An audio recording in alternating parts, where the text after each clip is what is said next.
আমার না একটা আপন মামা ছিল, ছোটকালে জোলাই নেছে, দেখতে পুরো আপনার মতো মামা। মাঝে মাঝে মামার কথা মনে পড়লে আমার অনেক কান্না আসে। মামা, মামা, আপনি না আজকের পর থেকে আমাকে ভাগ্নের মতো দেখবেন, ঠিক আছে?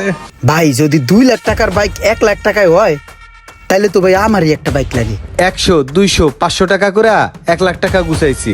আমার অনেক দিনের একটা স্বপ্ন যে আমি একটা বাইক কিনবো, বুঝছেন? আমারে কিন্তু আপনি ভালো দেখে একটা বাইক দিবেন ভাই। আরে ভাই আপনি কি কথাবার্তা কন? আপনি টেনশন করেন কি লেগা? আপনি আমার ভাই না? মামা আসসালামু আলাইকুম। মামা ভালো আছেন? ওয়ালাইকুম আসসালাম। হ্যাঁ ভালো। মামা শুনেছি আপনার নাকি একটা বাসা আছে, আর সেই বাসাটা নাকি আপনি ভাড়া দেবেন। আসলে আমারও একটা বাসা লাগে, আমিও একটা বাসা খুঁজতেছি। মামা, আপনার বাসাটা মামা আপনি আমার কাছেই ভাড়া দিতে পারেন চাইলে, কারণ এলাকার অনেক মানুষ বলেছে আপনি নাকি অনেক ভালো একজন বাড়িওয়ালা। আমি আরো শুনেছি যে এলাকার ভিতরে আপনার একটা সুনাম আছে, সবাই বলে আপনি একজন